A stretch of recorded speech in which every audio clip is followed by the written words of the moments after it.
تاریخ میں ایک نام ہے جس سے ہر دل کانپ اٹھتا ہے، یزید، وہ شخص جس نے نبی پاک کے نواسے حضرت امام حسین علیہ السلام کو شہید کروایا، لیکن کبھی غور کیا کہ اس کے بعد یزید کا انجام کیا ہوا؟ وہ آرام سے نہیں جیا، نہ ہی وہ خون کا بدلہ بھلا پا سکا جو کربلا کی ریت پر بہایا گیا۔ یزید کی سوچ سادہ تھی، تخت پانا اور اپنی طاقت کا اظہار کرنا۔ اس کے لیے اگر امام حسین علیہ السلام کا خون بہانا پڑا تو بھی اسے کوئی فرق نہیں پڑتا تھا۔ اس نے عبید اللہ بن زیاد جیسے سنگدل اور ظالم شخص کو کوفہ کا گورنر بنایا اور ان کے ذریعے امام حسین اور ان کے وفادار ساتھیوں کے قتل کا حکم صادر کروایا۔ یزید کا خیال تھا کہ اگر امام حسین جیسے بہادر اور شریف انسان کو ختم کر دیا جائے تو عرب کی ہر قوم اس کے سامنے سر جھکائے گی۔ وہ چاہتا تھا لوگ اس کے حکم کے آگے عاجزی سے جھکیں، اس کے خوف میں خاموش رہیں اور وہ خود کو سب سے بڑا بادشاہ سمجھ لے۔ لیکن کربلا کے بعد جو ہوا وہ یزید کی سوچ کے بالکل خلاف تھا۔ نبی پاک کے خاندان کی پاکیزہ بیویاں، چھوٹے بچے اور زخمی قیدی سب کو رسیاں ڈال کر کوفہ اور شام کی گلیوں میں گھمایا گیا۔ ان کے چہروں پر زخم، آنکھوں میں آنسو اور سر پر خاک۔ یہ منظر دیکھ کر جو لوگ پہلے یزید کے خوف سے خاموش تھے، اب ان کے دلوں میں درد اور غصہ بھڑک اٹھا۔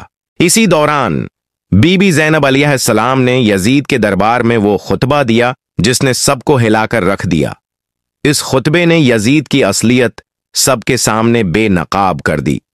اب ہر کوئی سمجھ گیا کہ کربلا کا سب سے بڑا قصوروار یزید تھا۔ کربلا کی قربانی صرف ایک واقعہ نہیں رہی، یہ ایک سوال بن گئی تھا، ایک صدا جس نے یزید کے ظلم کی بنیاد ہلا دی۔ لوگ یزید کے نام کے ساتھ لعنت پڑھنے لگے اور عرب کی زمین پر نفرت کی آگ پھیل گئی۔ جس ظلم کی وجہ سے زمین اور آسمان بھی رو پڑے، اس کا ذمہ دار کوئی اور نہیں بلکہ یزید تھا۔ مدینہ کے وفادار مسلمانوں کے دلوں میں غصے کی آگ بھڑک گئی۔ وہ جان گئے تھے کہ یزید نے نہ صرف امام حسین علیہ السلام کو شہید کیا بلکہ اسلام کی روح اور انسانیت کے دل پر بھی حملہ کیا۔ اسی لیے اہل مدینہ نے یزید کی بیعت سے انکار کر دیا۔ یہ انکار یزید کے لیے ناقابل برداشت تھا۔ وہ خود کو طاقت کا مرکز سمجھتا تھا، لیکن اچانک اسے محسوس ہوا کہ اس کے قدم تلے زمین کھسک رہی ہے۔ اس کی سلطنت لرزنے لگی اور یزید کا دل انتقام کی آگ میں جل اٹھا۔ یہیں سے یزید نے پاگل پن کی حد تک فیصلہ کیا کہ مدینہ پر لشکر کشی کرے۔ تاریخ کے صفحات اس واقعے کو وقیعہ حرہ کے نام سے یاد رکھتے ہیں۔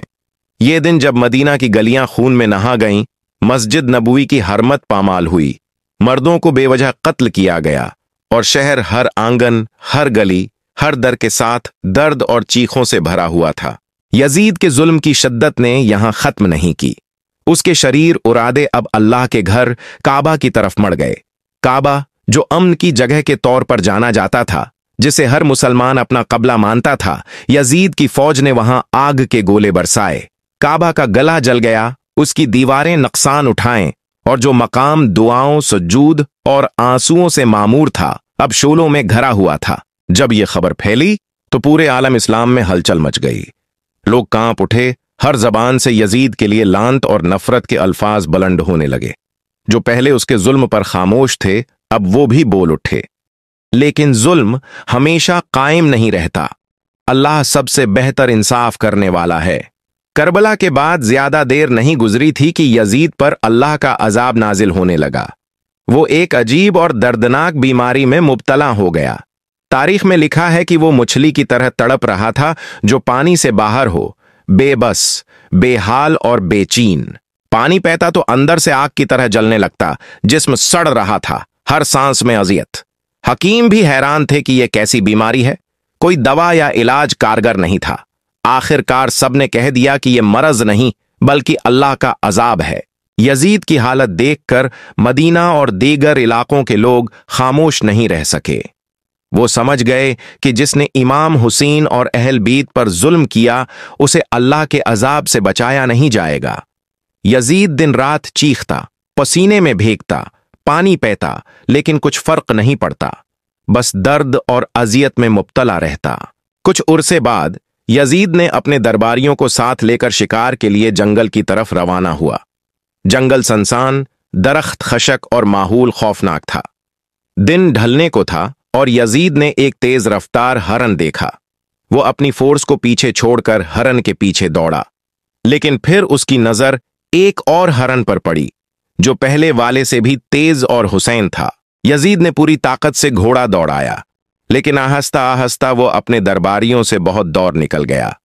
اچانک اس نے پیچھے مڑ کر دیکھا، نہ کوئی درباری، نہ کوئی محافظ، ایک سناٹا، ایک خوفناک خاموشی۔ گھوڑا پگھلتے ریت پر چل رہا تھا اور یزید جسمانی طور پر بے بس ہو چکا تھا۔ اچانک ایک دھندلی سی شبیہ دکھائی دی۔ ایک شخص کھڑا تھا، ہاتھ میں مشکی اور خاموش۔ یزید نے کمزور آواز میں کہا، خدا کے لیے پانی دو، میں پیاسا ہوں۔ اس اجنبی نے یزید کو غور سے دیکھا، پھر ایک گہری سانس لے کر پوچھا، تم کون ہو؟ یزید نے بتایا، میں یزید بن معاویہ ہوں۔ اجنبی کے آنکھوں سے آنسو بہنے لگے، چہرے پر غصہ اور دکھ ایک ساتھ نمودار ہوا۔ اس نے پکارا، تم ہی وہ شخص ہو جس نے نبی کے نواسے کو شہید کروایا، اہل بیت کو رسیاں ڈال کر رسوا کیا، کربلا کی زمین پر لواحقین کے خون بہائے اور تخت پر بیٹھ کر خوشیاں منائیں۔ اجنبی کی چیخ جنگل کی فضا میں گونج گئی، پرندے گھونسلوں سے اڑ گئے، درختوں کی شاخیں لرزنے لگیں۔ یزید گھبرا کر پیچھے ہٹا، گھوڑا دیوانہ وار دوڑنے لگا۔ یزید کا پاؤں رکاب میں پھنس گیا، گھوڑے کی طاقت سے وہ ریت میں گھسیٹتا ہوا واپس آیا۔ گھوڑا آخر کار درباریوں کے سامنے رکھا اور یزید کے پاؤں کو رکاب سے نکالا گیا۔ سب کے دل کانپ گئے۔ یہ لمحہ واضح کر رہا تھا کہ اللہ کی عدالت خاموش نہیں رہتی اور جابر کا انجام کبھی اچھا نہیں ہوتا۔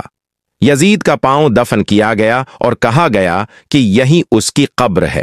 یہ سب منظر دکھا رہا تھا کہ یزید، جس نے امام حسین اور اہل بیت پر ظلم کی بنیاد رکھی، اللہ کے عذاب کا شکار ہو کر دردناک موت کا نشانی بن گیا۔ اس کی زندگی اب صرف عذاب، رسوائی اور درد کے ساتھ ختم ہوئی۔ یزید کی حالت دیکھ کر مدینہ، مکہ اور دیگر علاقوں کے لوگ سمجھ گئے کہ ظلم ہمیشہ قائم نہیں رہتا۔ جو شخص امام حسین اور اہل بیت پر ظلم کرتا ہے، اللہ اسے زمین اور آسمان کے درمیان سزا دیتا ہے۔ یزید کی موت دردناک، رسوا کن اور عبرت آموز تھی۔ اس کے بعد یزید کا نام تاریخ میں نفرت، لعنت اور شرمندگی کے ساتھ یاد کیا جانے لگا۔ ہر مسلمان جان گیا کہ جو شخص اہل بیت پر ظلم کرے، اسے اللہ کے عذاب سے کوئی نہیں بچا سکتا۔ کربلا کی قربانی اور مدینہ میں یزید کے ظلم نے اسلام کی تاریخ میں ایک ایسا باب کھولا جو کبھی نہیں بھلایا جا سکتا۔ تاریخ کے اوراق بتاتے ہیں کہ یزید کی زندگی کا اختتام نہ صرف جسمانی عذاب میں ہوا، بلکہ اس کے انجام نے دنیا کو یہ پیغام دیا کہ ظلم اور جبر کا کوئی فائدہ نہیں۔ ہر شخص جو ظلم کرتا ہے، آخرکار اللہ کی پکڑ میں آتا ہے۔ یزید کا انجام یہ بھی بتاتا ہے کہ حقیقی طاقت صرف اللہ کے ہاتھ میں ہے، اور کوئی بھی انسان اپنی خواہشات کی تکمیل کے لیے نبی کے خاندان اور دین پر ظلم کر کے کامیاب نہیں ہو سکتا۔ یزید کا ظلم اور اس کا دردناک انجام تاریخ میں ایک سبق بن گیا، لیکن سب سے اہم بات یہ تھی کہ اہل بیت اور امام حسین کی قربانی نے لوگوں کے دلوں میں روشنی پیدا کر دی۔ جو لوگ پہلے خوف کے مارے خاموش تھے، اب وہ ظلم کے خلاف بولنے لگے۔ مدینہ اور کوفہ کے لوگ جو یزید کے خوف میں دبے رہتے تھے، اب اپنے دل کی آواز سننے لگے۔ کربلا کے بعد اہل بیت کی پاکیزگی، صبر اور حوصلہ سب کے سامنے آیا۔ بی بی زینب علیہ السلام نے نہ صرف دربار میں ظلم کو بے نقاب کیا، بلکہ لوگوں کے دلوں میں جرات اور حوصلہ پیدا کیا۔ کربلا کے واقعے نے یہ ثابت کر دیا کہ سچائی اور حق کی قوت ہر ظلم سے بڑی ہوتی ہے۔ یزید چاہتا تھا کہ سب اس کے خوف کے آگے جھک جائیں، لیکن امام حسین اور اہل بیت کے صبر نے لوگوں کے دلوں میں انقلاب کی چنگاری روشن کر دی۔ اہل بیت کے راستے نے یہ دکھایا کہ ظلم کے سامنے سر جھکانا کوئی حل نہیں، بلکہ صبر، حوصلہ اور حق کی روشنی میں قیام ہی اصل جیت ہے۔ لوگ اب سمجھ گئے تھے کہ کوئی بھی طاقت، چاہے وہ تخت و تاج ہو یا لشکر کا زور، اللہ کی رضا اور حق کے سامنے کچھ نہیں کر سکتی۔ کربلا کی قربانی صرف ایک تاریخی واقعہ نہیں رہی، یہ ایک صدا بن گئی جو ہر دور میں ظلم کے خلاف بولتی ہے۔ اہل بیت کی قربانی نے انسانیت کو یہ سبق دیا کہ ظلم کے خلاف آواز اٹھانا ضروری ہے اور حق کی راہ میں قربانی دینے والوں کا نام ہمیشہ زندہ رہتا ہے۔ مدینہ اور دیگر علاقوں کے لوگ اب صرف یزید کے ظلم پر لعنت نہیں بھیج رہے تھے، بلکہ وہ یہ سمجھ گئے تھے کہ امام حسین اور اہل بیت کی قربانی کی روشنی سے ظلم کا خاتمہ ممکن ہے۔